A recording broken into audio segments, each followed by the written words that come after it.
नमस्कार, मैं सरोज कुमार सभा में एक बार फिर से सभी का स्वागत है। मित्रों, यदि नियत में खोट हो तो राजनीति में नीतिगत घोषणाएं करते वक्त अक्सर ऐसी चूक हो ही जाती है, जिस तरह की चूक आम आदमी पार्टी के संयोजक और दिल्ली के पूर्व मुख्यमंत्री अरविंद केजरीवाल कर बैठे हैं। केजरीवाल हालांकि राजनीति के माहिर खिलाड़ी हैं, मगर माहिर तो नरेंद्र मोदी भी है। लेकिन आपने देखा कि लोकसभा चुनाव में 400 पार के नारे ने किस तरह से 240 सीटों पर समेट दिया। बिल्कुल वही स्थिति केजरीवाल की आज है। केजरीवाल ने जिस तरह की चूक की है, जिस दर्जे की चूक की है, आम आदमी पार्टी को विधानसभा चुनाव में बड़ा नुकसान हो सकता है, मगर इसकी तरफ अभी तक किसी का भी ध्यान नहीं। तो वो चूक क्या है? केजरीवाल ने आखिर ऐसी चूक क्यों की और ये चूक आम आदमी पार्टी की संभावनाओं को कैसे नुकसान पहुंचा रही है, कैसे डैमेज कर रही है, इन बिंदुओं पर आज हम सिलसिलेवार तरीके से तथ्यों के साथ चर्चा करेंगे। आपको बताएंगे कि केजरीवाल की ये चूक आम आदमी पार्टी को कितना बड़ा नुकसान पहुंचाने जा रही है दिल्ली विधानसभा चुनाव में। तो जैसा कि आप जानते हैं, केजरीवाल ने दिल्ली में मंदिरों के पुजारियों और गुरुद्वारों के ग्रंथियों के लिए हर महीने 18,000 रुपए मानदेय देने की घोषणा की है। ये चुनावी घोषणा है, यानी यदि आम आदमी पार्टी सत्ता में लौटती है या कहें कि सत्ता में बनी रह जाती है, तो दिल्ली सरकार 18,000 रुपए महीने मानदेय पुजारियों और ग्रंथियों को देगी। दिल्ली सरकार इतनी धनराशि मस्जिदों के इमामों को भी देती है। वक्फ बोर्ड से जुड़ी हुई जितनी भी मस्जिदें हैं दिल्ली में, उनके इमामों को 18,000 रुपए महीने और मुअज्जिनों को 16,000 रुपए महीने मानदेय दिया जाता है। हालांकि इमामों और मुअज्जिनों को मानदेय देने की व्यवस्था सुप्रीम कोर्ट के एक आदेश के तहत की गई थी। 1993 में ऑल इंडिया इमाम एसोसिएशन की एक जनहित याचिका पर सुप्रीम कोर्ट ने वक्फ बोर्ड को निर्देश दिया था कि वो इमामों को मानदेय दे। उस आदेश के बाद कई राज्यों में वक्फ बोर्ड से जुड़ी हुई मस्जिदों के इमामों को मानदेय देने की व्यवस्था शुरू हुई। हालांकि दिल्ली में इमामों और मुअज्जिनों का मानदेय पहले इतना नहीं था, मगर जब से दिल्ली में आम आदमी पार्टी की सरकार बनी, केजरीवाल मुख्यमंत्री बने, इन्होंने मुस्लिम समुदाय को अपने पक्ष में करने के लिए इमामों के मानदेय में बढ़ोतरी की घोषणा की और उसके बाद इमामों का मानदेय बढ़ाकर 18,000 रुपया कर दिया गया। हालांकि जो मस्जिदें वक्फ बोर्ड से नहीं जुड़ी हुई हैं, उनके इमामों और मुअज्जिनों को भी मानदेय दिया जाता है, मगर ऐसी मस्जिदों के इमामों को 14,000 रुपये और मुअज्जिनों को 12,000 रुपये प्रति महीने मानदेय दिया जाता है। तो जब इमामों को मानदेय वक्फ बोर्ड की तरफ से दिया जाता था, तो वक्फ बोर्ड की जो आमदनी होती है उसके जरिए वो मानदेय दिया जाता था। लेकिन जब केजरीवाल ने इमामों के मानदेय में बढ़ोतरी करने की घोषणा की, तो जाहिर सी बात है सरकार को उसके लिए ग्रांट देना पड़ा। तो जैसे ही सरकार मौलानाओं के मानदेय के लिए ग्रांट की व्यवस्था करती है, वैसे ही इस मामले को लेकर राजनीति भी शुरू हो जाती है। पिछले एमसीडी चुनाव में बीजेपी ने इस मुद्दे को जोर शोर से उठाया, खास तौर से बीजेपी सांसद प्रवेश वर्मा ने दिल्ली सरकार से मांग की कि जिस तरह से वो मौलानाओं को मानदेय दे रही 18,000 रुपए, उसी तरह उसे मंदिर के पुजारियों और ग्रंथियों को भी मानदेय देना चाहिए। प्रवेश वर्मा ने ग्रंथियों और पुजारियों से आह्वान किया कि वे दिल्ली सरकार पर और मुख्यमंत्री अरविंद केजरीवाल पर इसके लिए दबाव बनाएं। वे इस बात की घोषणा कर दें कि अगर सरकार उनकी मांग को नहीं मानती है, उनके लिए मानदेय की घोषणा नहीं करती है, तो आम आदमी पार्टी के नेताओं, विधायकों और मंत्रियों को मंदिरों और गुरुद्वारों में प्रवेश नहीं दिया जाएगा। इस तरह के इश्तेहार कई मंदिरों के सामने देखने को भी मिले, मगर उस समय केजरीवाल ने इस तरह की कोई घोषणा नहीं की और एमसीडी चुनाव में आम आदमी पार्टी जीत भी गई। मगर आज की तस्वीर अलग है। आम आदमी पार्टी को दिल्ली में सत्ता में आए 11 साल होने को जा रहे हैं। उसको लेकर के एंटी इनकम्बेंसी है और जिस तरह से आम आदमी पार्टी के विधायकों और मंत्रियों पर भ्रष्टाचार के आरोप लगे हैं, शराब घोटाले का आरोप लगा है और उसमें मंत्रियों से लेकर मुख्यमंत्री तक जेल जा चुके हैं, उसके कारण दिल्ली में आज की तारीख में आम आदमी पार्टी की स्थिति वो नहीं है जो 2020 में थी। खास तौर से उस तबके का आम आदमी पार्टी से मोह भंग हो चुका है जो अलग तरह की राजनीति और कट्टर ईमानदार की छवि के कारण आम आदमी पार्टी के पक्ष में वोट करता रहा है। तो अब यदि आम आदमी पार्टी के वोट में नुकसान हो रहा है और उसे सत्ता में वापस लौटना है, तो जाहिर है उसे अतिरिक्त वोट का बंदोबस्त करना होगा। तो अब वोट का बंदोबस्त कहां से होगा? कांग्रेस के पास तो वोट है नहीं। कांग्रेस का जो भी वोट था उसे आम आदमी पार्टी ने ले लिया। 2020 के चुनाव में कांग्रेस को मात्र 4.5% वोट मिले थे। वोट ले देकर बीजेपी के पास है।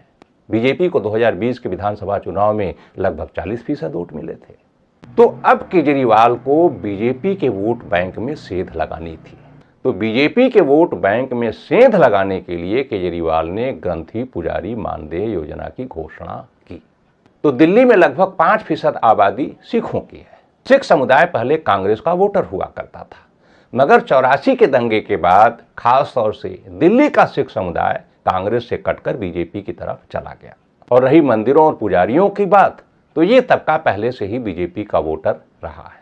तो यदि इन दोनों समुदायों में केजरीवाल यदि इस योजना के जरिए सेंध लगाने में सफल होते हैं, तो एंटी इनकम्बेंसी का जो असर है उसे कुछ हद तक बेअसर किया जा सकता है। और इसके अलावा केजरीवाल की दूसरी चिंता ये रही कि जिस तरह से बीजेपी ने इस मुद्दे को एमसीडी चुनाव में उठाया था, यदि उसने विधानसभा चुनाव में भी इस मुद्दे को उठा लिया तो इसके कारण आम आदमी पार्टी को और भी नुकसान हो सकता है। तो बीजेपी इस मुद्दे को उठाए उसके पहले ही केजरीवाल ने इस मुद्दे को लपक लिया। तो कह सकते हैं कि केजरीवाल ने इस योजना के जरिए एक तीर से कई निशाने साधने की कोशिश की है। जाहिर तौर पर केजरीवाल का यह कदम उन्हें एक कुशल राजनीतिक के रूप में सामने लाकर खड़ा करता है, मगर यहीं पर केजरीवाल एक बड़ी चूक भी कर बैठे हैं। जैसा कि हमने शुरू में ही कहा, यदि नियत में खोट हो तो नीतिगत घोषणाएं करते वक्त अक्सर ऐसी चूक हो जाती है। केजरीवाल ने ऐसी ही चूक की है और ये चूक उन्हें भारी नुकसान पहुंचाने जा रही है। तो अब वो चूक क्या है? तो जैसा कि आप जानते हैं, दिल्ली में 17% आबादी दलितों की है, 1% आबादी ईसाइयों की है। दोनों को मिलाकर कुल 18% हो जाता है।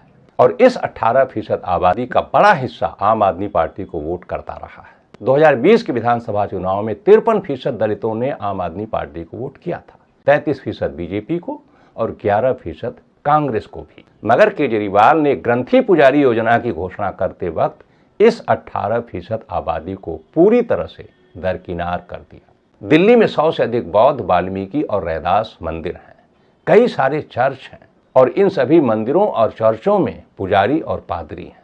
लेकिन केजरीवाल ने इनके लिए किसी भी तरह के मानदेय की कोई घोषणा नहीं की। इसे लेकर इस समुदाय में काफी असंतोष है और ये असंतोष हाल ही में किए गए एक सर्वे में स्पष्ट तौर पर सामने आया है। और ये सर्वे किसी राजनीतिक सर्वेयर ने नहीं किया है, ये सर्वे एक दलित संगठन ने किया है और दलितों के बीच किया है। National confederation of Dalit and Adivasi organisations और कन्वर्जेंट मीडिया ने मिलकर इस सर्वे को किया है। और इस सर्वे के जो आंकड़े हैं वो आम आदमी पार्टी के लिए होश उड़ाने वाले हैं। तो जैसा कि हमने शुरू में ही आपको बताया था कि 2020 के विधानसभा चुनाव में कांग्रेस को 11% दलितों ने वोट किया था, बीजेपी को 33% और आम आदमी पार्टी को 53%। मगर इस सर्वे के मुताबिक इस बार के विधानसभा चुनाव में कांग्रेस को 21% दलित वोट करने वाले हैं और ये बात दलितों ने खुद कही है। तो 11% से 21% जो दलित कांग्रेस को वोट करने वाले हैं, वो वोट कहां से आ रहा है? वो वोट आम आदमी पार्टी से आ रहा है। जिन दलितों ने 2020 में आम आदमी पार्टी को वोट किया था, उनमें से 9% दलित इस बार कांग्रेस को वोट करने जा रहे हैं। हालांकि 1% दलित बीजेपी से भी कट रहे हैं। तो ये जो 9% दलित आम आदमी पार्टी से अलग होकर कांग्रेस को वोट करने जा रहे हैं, स्पष्ट तौर पर बताता है कि हो न हो वही असंतोष है जो कि केजरीवाल के ग्रंथी पुजारी योजना के कारण उनमें पैदा हुआ है। क्योंकि ये सर्वे 1 जनवरी से 15 जनवरी के बीच किया गया है और केजरीवाल ने ग्रंथी पुजारी योजना की घोषणा 30 दिसंबर को की थी। तो ये जो आंकड़ा है ये 1 से 15 जनवरी के बीच का है। मगर इस आंकड़े में अभी और वृद्धि होने की पूरी संभावना है, क्योंकि कांग्रेस ने इस मुद्दे को लपक लिया है। कांग्रेस के बड़े दलित नेता डॉक्टर उदित राज ने इस मुद्दे को लेकर 19 जनवरी को बाकायदा प्रेस कॉन्फ्रेंस की। 20 जनवरी को उन्होंने केजरीवाल के आवास के सामने इसे लेकर प्रदर्शन किया और उनसे मांग की कि बौद्ध भिक्षुओं, रैदास और वाल्मीकि मंदिर के पुजारियों और चर्च के पादरियों के लिए भी 18,000 रुपए महीने मानदेय की घोषणा करें। मगर केजरीवाल की तरफ से इस मुद्दे पर अभी तक किसी भी तरह की कोई प्रतिक्रिया सामने नहीं आई है। उस प्रदर्शन में उदित राज के साथ बड़ी संख्या में बौद्ध भिक्षु, वाल्मीकि और रैदास मंदिर के पुजारी और दलित कार्यकर्ता मौजूद थे, जिन्हें पुलिस ने हिरासत में ले लिया। हालांकि बाद में उन्हें छोड़ दिया गया। तो उस घटना को लेकर के भी दिल्ली के दलित समुदाय में असंतोष बढ़ा है और जैसे जैसे ये मुद्दा दलित समुदाय के बीच पेनेट्रेट करेगा, पहुंचेगा, वैसे वैसे आम आदमी पार्टी का दलित वोट घटेगा। तो यदि अभी तक के रुझान को ही वोट में तब्दील किया जाए तो ये आम आदमी पार्टी के लिए काफी नुकसानदायक दिखाई देता है, क्योंकि कांग्रेस को 2020 के विधानसभा चुनाव में 4.5% वोट प्राप्त हुए थे और 11% दलितों ने वोट दिया था।